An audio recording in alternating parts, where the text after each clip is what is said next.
Hey there, it's Eileen Guilbeault. I am here today talking all things real estate and lending with Aundrea Beach-Greco at CMG Financial, and we are going to have a blast talking about real estate.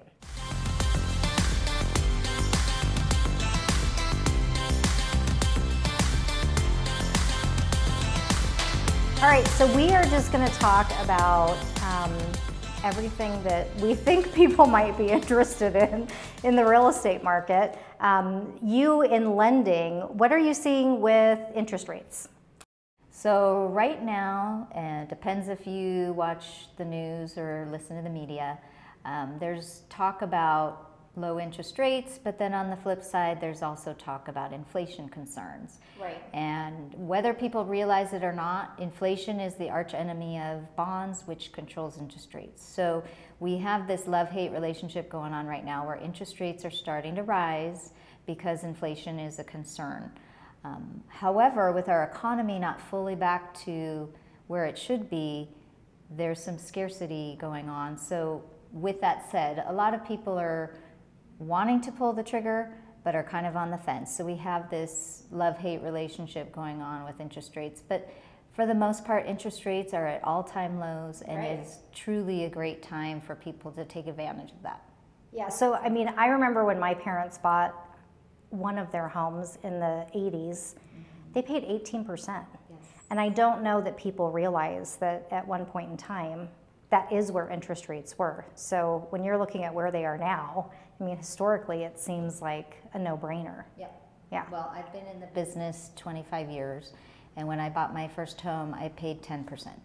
And I'm not that old. So you figure that long ago, Yeah. 10%, and where we've come is huge strides. So again, I think people get enamored by marketing and the media and Right. online, and they forget to realize what the interest rate is and how that affects you and your family and your goals. Because regardless if the rate's 3% or 18, does it serve the purpose? And you know, I think that's where people sometimes get lost in kind of all the glamour of interest rates and what's going on. Yeah. Yeah.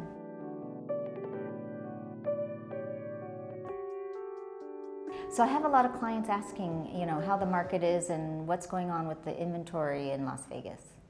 Yeah, and that's another loaded question because while we do have inventory, we don't have as much inventory as is typically on the market if you're looking at maybe a buyer's market. So it is definitely still a seller's market, but there are still homes on the market, and there's more that are slowly coming onto the market every single month. So hopefully we see an uptick in how many homes are available. And I also think that sometimes people are getting a little nervous because they're hearing, I mean, and it's true in some aspect that there are multiple offers. People are getting over list price by not a little bit, by tens of thousands of dollars. But what they're not seeing is that some of those homes that maybe aren't in completely upgraded, move in, they're someone's dream home, those homes might be sitting on the market a little bit longer, and they might be getting less than list price for that home because somebody's going to have to go in and they're going to redo a kitchen, they're going to redo bathrooms, they're going to change the flooring. So there are still deals to be had if you look for them. But if you're looking for the top of the line everything and it has been upgraded to the hilt, you are going to pay for that and probably over list price. Yeah. And do you find that your clients are struggling with the over list price and the bidding war situation that we're experiencing? It just depends. Yeah. There are buyers moving from California or from New York or Chicago where we are still, in their opinion, very undervalued. And so they don't mind paying above that, and they just sold their home for top dollar wherever they're moving from. Right. So they have that cash in hand to be able to do it. Right. Where I do see people struggling is in like the first time home buyer market, because the prices have gone up significantly since they probably started looking. Right. And it's making it more difficult for them to qualify. Right. Yeah.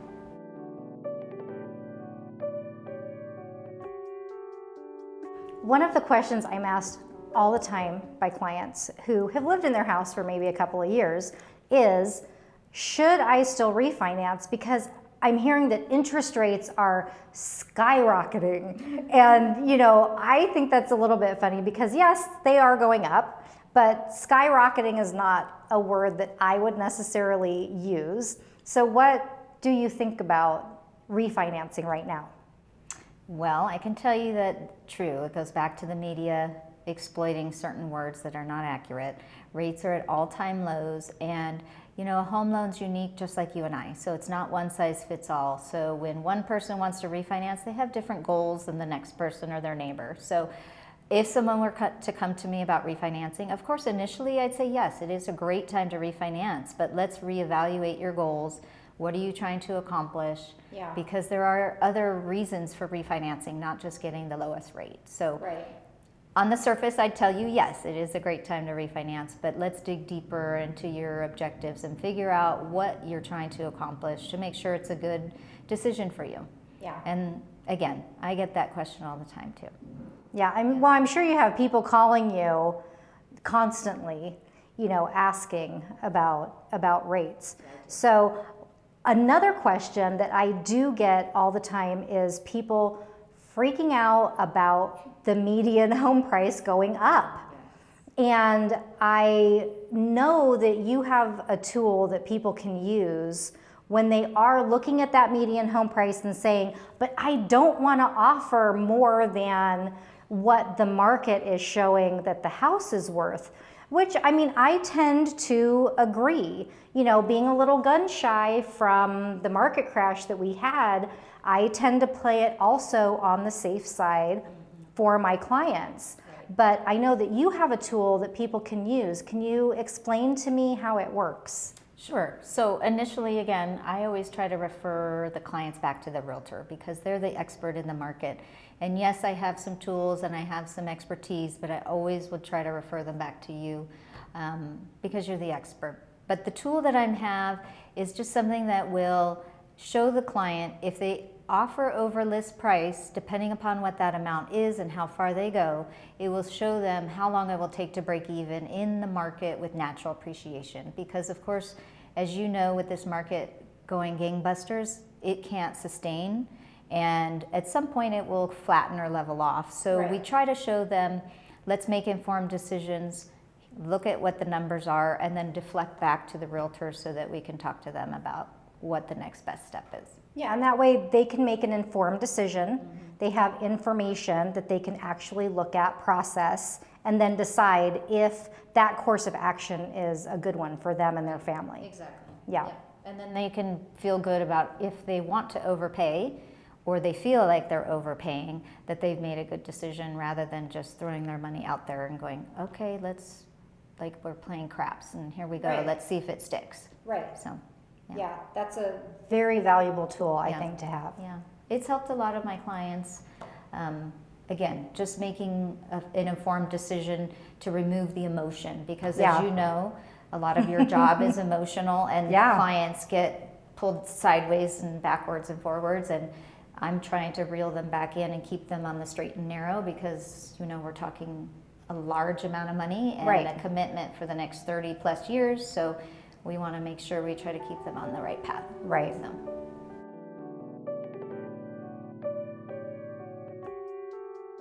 A lot of my clients are asking about home prices in Las Vegas and median prices. Can you expand on that so that we have some knowledge of what's going on? Yeah, so this week, median home prices were $385,000. Wow. I know, and it seems like a huge jump. I believe, don't quote me, but I believe we've gone up 13% from January of this year in our home pricing. In less than 6 months. In less than 6 months. And it does have, you know, a lot of people freaked out. And for good reason. The last time that we saw this happen, our market tanked. And our prices dropped. I mean, I was not in real estate at that time, but I believe they dropped over 50% of what the value was. So I understand the fear and the, you know, just people wondering, is this going to happen again? Are we going to have, another housing crisis? What's going to happen? But with the median price, we have Applied Analytics. They do our stats for us. They show us year over year stats, and they actually have a graphic that shows what our median price should have been had we not had that market crash. Had we just taken out that, number of years, and our median home price would be almost exactly where it is right now at that 385. So really, we're appreciating the way that we should have appreciated the whole time, but with losing that much value, it did take us some time to get back up to where we should be, but it happened so quickly, I think, is why people are a little bit nervous.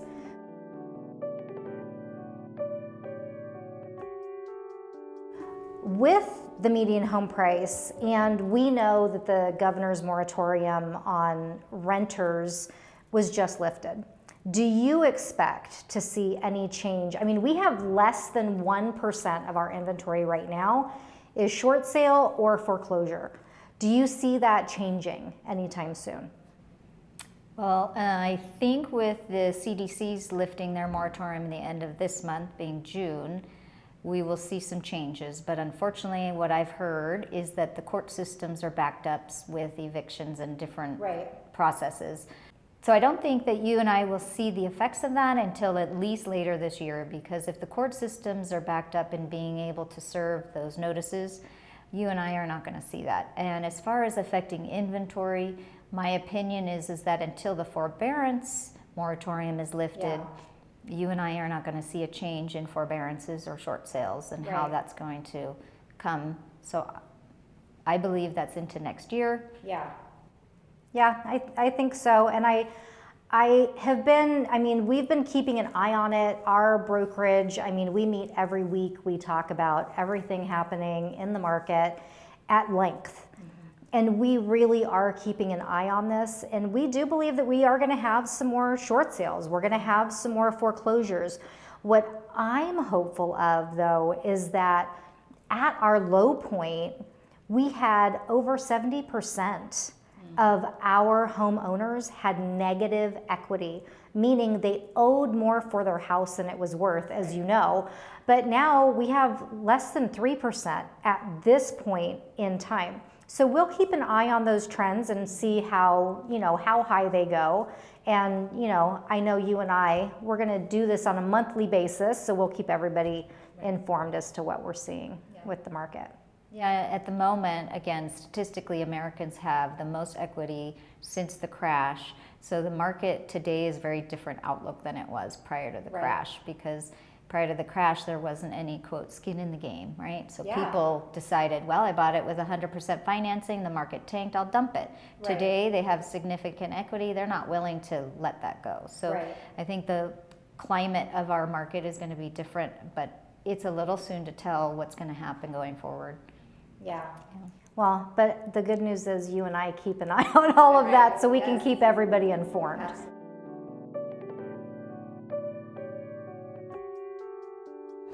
I'm not sure if you know this or not, but I got into real estate because I had two horrific back-to-back deals in real estate that I was flabbergasted by how horribly lenders and realtors, not every lender and not every realtor, but it was a crazy time when I got into real estate, so 2010.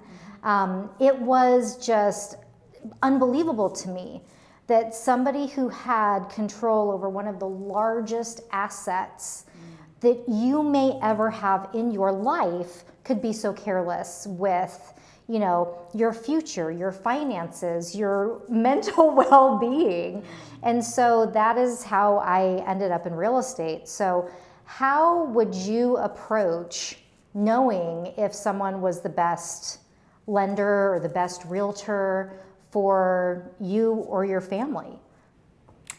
Well, I think a lot of it starts with personality because, again, it's a transaction that is quite emotional, and I think that it's important for you to find someone you like, because you're going to be calling them every day, all night, right? You know, asking for guidance. It could be, right? Yeah. You're going to ask for guidance. You're going to ask for their opinion. You need someone to bounce things off of. So I think it's important, because I get asked that question a lot too, and I think it's important that people realize that you need to have a team of experts that are working together, that are also personable and likable, and that understand your goals, because like you said, it's the biggest transaction they're going to make in their lifetime, and you need to have an agent that's on your side, that's your advocate. And same with a lender, because again, we're a dime a dozen, just like real estate agents, but you need to find the right ones that will help make informed decisions, make you to make your own decisions, because a lot of it is not just, oh, what do you think? Okay, you pick. No, it's your house, it's your mortgage, you need to pick. So I think that those things are important. But yeah, and one of my biggest ones is communication. I don't like if I ask, you something via email, or I call you, or and you never get back to me.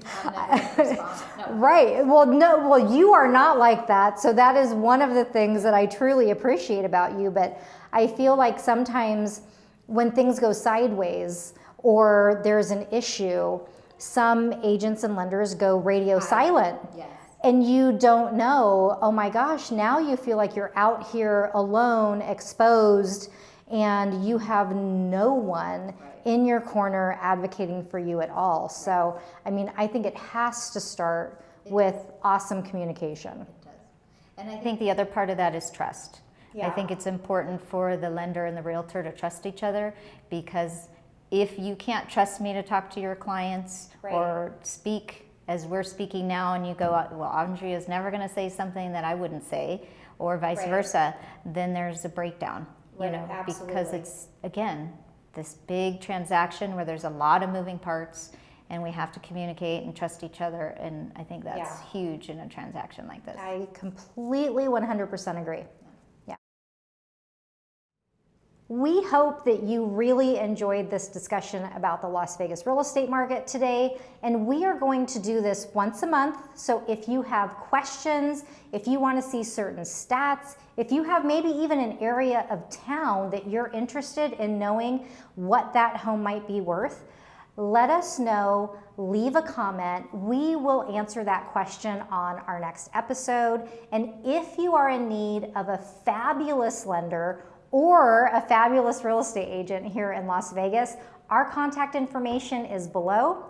Reach out, let's chat, and we will help you find the home of your dreams.